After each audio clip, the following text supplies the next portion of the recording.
দেখো আর মাছ নিয়েছি, এর মধ্যে আমি নুন হলুদ আর তেল দিয়ে দিয়েছি, দিয়ে এটাকে মেখে নেব। মাছ মেখে নিয়ে তারপর আমি এর মধ্যে একটুখানি তেলও দিয়েছি, যেমনি তেমনি একটু ময়দাও দেবো। তাতে কি হবে, এই যে তেল দিয়ে দিয়েছি, তেলটা গরমও হয়ে গেছে, এর ময়দা দিয়ে দিলে মাছটা ফাটবে না, তার জন্য সামান্য ময়দা দিয়ে মাখবো ওটাকে।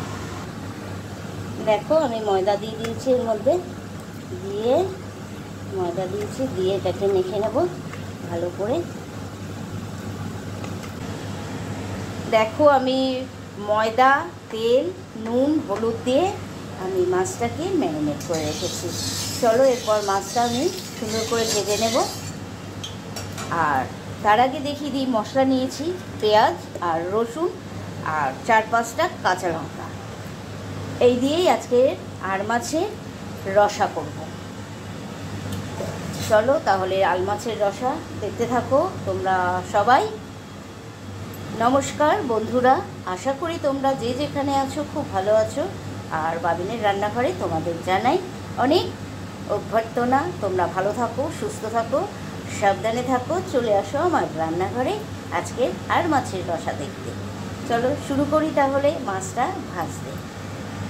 ভেজে নিই আমি মাছ, আর তেলও গরম হয়ে গেছে, তেলটা গরম হয়ে গেছে, মাছটা দিয়ে দেবো। এই মাছ ফাটার চান্স থাকে, তো যে মাছে আঁশ আছে তার সেটাই ফাটে, আর এই মাছের আঁশ নেই আর মাছের, তাই তো এ তো আরও ফাটবে। বেশ ভালো পিসগুলো, বড় বড় পিস আছে।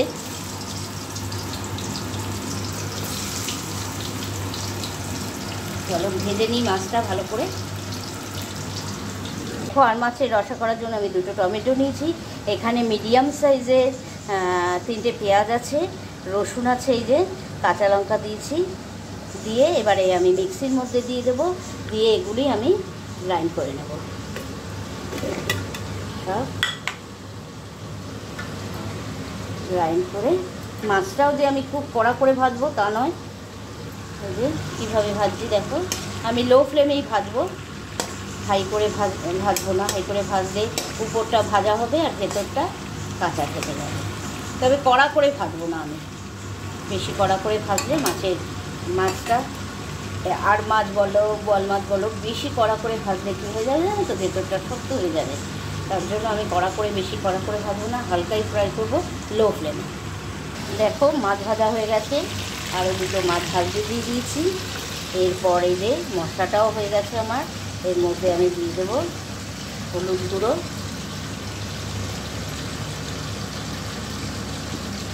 লঙ্কার গুঁড়ো, একবারেই আমি সবটা দিয়ে দেবো। চলো আর দেবো একটু ধনে গুঁড়ো, এই টোটাল মশলা দিলাম। কালকে একটু বৃষ্টি হয়েছে, ওয়েদারটা রান্নাটা আমার এখনও ঠিক হয়নি, কবে ঠিক হবে আমি জানি না। দেখো টিপির টিপির টিপির টিপির বৃষ্টি হয়ে যাচ্ছে, পুরো মেঘ করে আছে। ভালো লাগছে, আরেকটু বৃষ্টি হলে, জোরে বৃষ্টিটা হলে না ভালো লাগতো,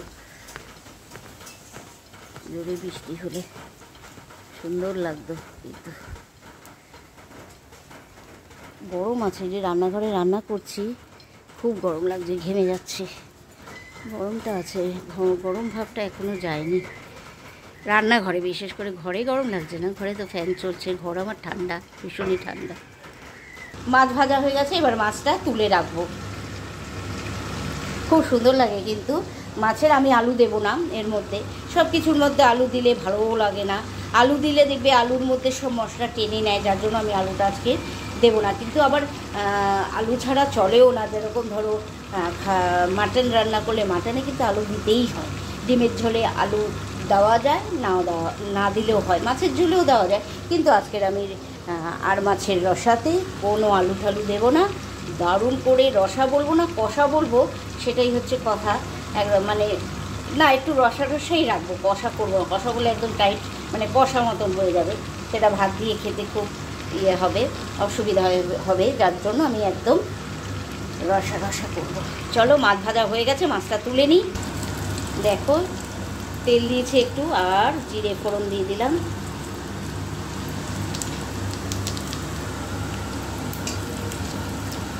এর মধ্যে দিয়ে দেবো এই ইয়েটা, যে মশলাটা করে রেখেছিলাম সেই মশলাটা।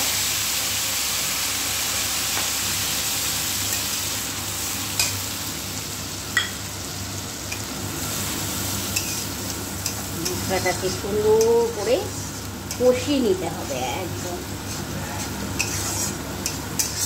আর মাছের তো তেল আছেই, পিঠটা পুরো তেলে ভর্তি থাকে আর মাছ। চলো এর মধ্যে নুন দিয়ে দেবো।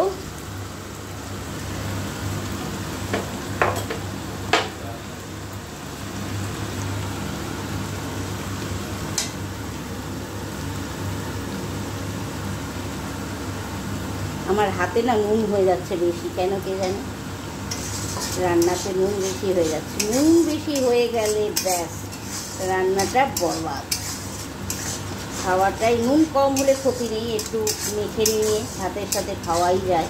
আবার নুন বেশি হয়ে গেলে রান্নায় কী করবে বলো তো, একটু আটা নিয়ে পিটুলি করবে, করে গোল গোল করে সেগুলি দিয়ে দাও রান্নার মধ্যে, সেই নুনটা সে অ্যাবজর্ব করে নেবে। তাতে নুনটা যেটা হয়েছিল সেটা কিন্তু একদম কমে যাবে। আটার পিটুলি করে যদি তুমি যে রান্নাটা করলে মনে হলো যেন বেশ একটু নুন কটা কটা মতন বেশ নুন হয়ে গেছে, তখন তার মধ্যে আটার পিটুলি করলে, পিটুলি মানে কি একটু জল দিয়ে গুলে, মানে যেরকম ধরো আমরা আটা মাখি, হ্যাঁ, ওই আটা মেখে দলা দলা করে দিয়ে দাও রান্নার মধ্যে। দেখবে ওর মধ্যে বেশি তেল হলেও যেরকম ওটা টেনে নেবে, আবার নুনটাও টেনে নেবে ওর মধ্যে, তাতে পুরো রান্না। তারপরে তুলে ফেলে দাও, ওগুলিকে কিছুক্ষণ রেখে তুলে ফেলে দাও, দেখবে সুন্দর নুন বা তেল অনেকটাই কমে যাবে, ওটা টেনে নেবে। এটা একটা রান্নার টিপস দিলাম তোমাদের। জানি না ভালো লাগলো কি না তোমাদের, জানিও।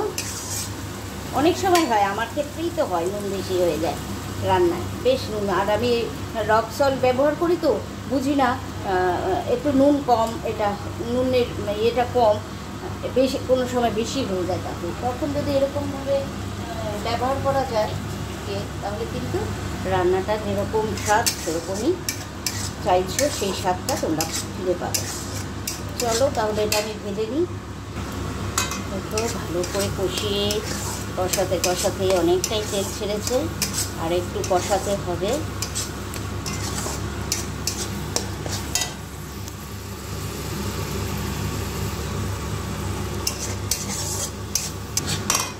দেখো মশলাটা একদম কষে গেছে, আর সুন্দর একটা স্মেল বেরিয়েছে মশলার থেকে, দারুণ একটা স্মেল বেরিয়েছে।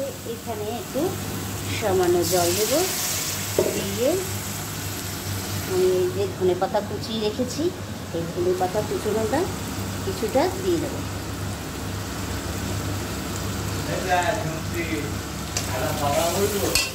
দেখো ধনেপাতাটা দিয়ে নিলাম। এরপর আমি মাছটা এর মধ্যে দিয়ে একটু নেড়ে, হালকা হাতে নেড়ে, যতটা গ্রেভি রাখার দরকার, গ্রেভি বলতে রসাটা রাখবে, সামান্য নেড়ে নেব মশলার মধ্যে, মাছটাকে মশলার মধ্যে।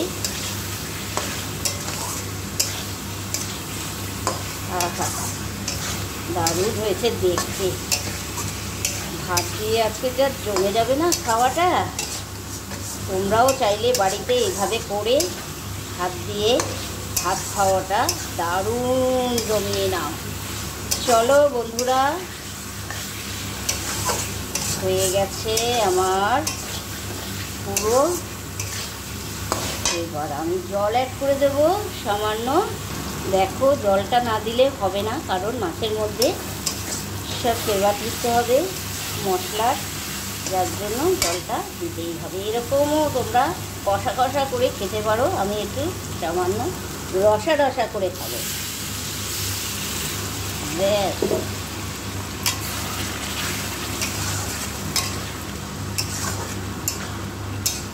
একটু দেবো, কারণ ফুটলেতে জলটা কমে যাবে, এর জন্য আর এর মধ্যে দিয়ে দেবো 4-5টা কাঁচা লঙ্কা। চলো একটু ঢেকে দিই। ঢেকে দিয়ে হতে দিলাম। দেখো আমি গ্যাস অফ করে দিয়েছি, আর কত সুন্দর হয়েছে দেখতে, দেখেছো? খেতে কিন্তু খুব ভালো হবে। চলো এবারে আমি প্লেটিং করে নিই। এখানে করে আসছি আবার ফাইনাল লুক নিয়ে। চলো আগে প্লেটিংটা করে দেখাই তোমাদের।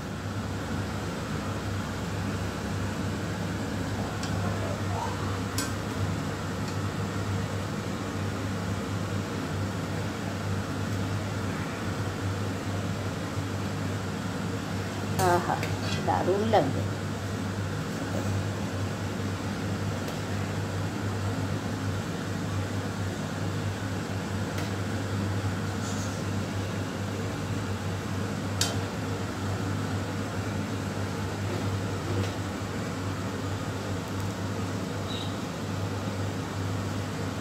খুব সুন্দর কিন্তু হয়েছে, একদম ঠিকঠাক, সব পারফেক্ট।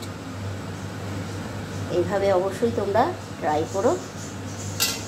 আর মাছের রসা দারুণ লাগবে। আর গার্নিশিং করে দিলাম ধনেপাতা দিয়ে। বলো কেমন লাগছে এই আর মাছের রসা? আর দেখে দেখো সুন্দর।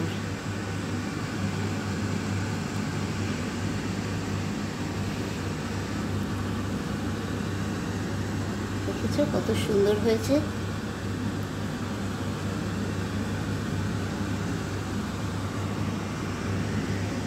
খুব সুন্দর হয়েছে কিন্তু আর মাছের রসাটা। আর মাছের রসা কেমন লাগলো অবশ্যই তোমরা, এই আর মাছের রসা কেমন লাগলো তোমরা বন্ধুরা জানিও আমাকে কমেন্টের মাধ্যমে। যদি ভালো লাগে তাহলে অবশ্যই লাইক, কমেন্ট, শেয়ার দিতে ভুলো না। বাবিনের রান্নাঘরে। আর বাবিনের রান্নাঘর চ্যানেলটিকে যদি ভালো লাগে রেসিপিগুলো বাবিনের, তাহলে অবশ্যই সাবস্ক্রাইব করতে কিন্তু ভুলো না। আর সাবস্ক্রাইব করে বেল আইকনটি প্রেস করে দিও, তাহলে সব নোটিফিকেশান তোমাদের কাছে আগে পৌঁছে যাবে। চলো তাহলে আজকের মতন টাটা বলবো। নেক্সট ভ্লগ বা রান্না নিয়ে তোমাদের কাছে চলে আসবো। চলো ভালো থাকবে, সুস্থ থাকবে আর খুব সাবধানে।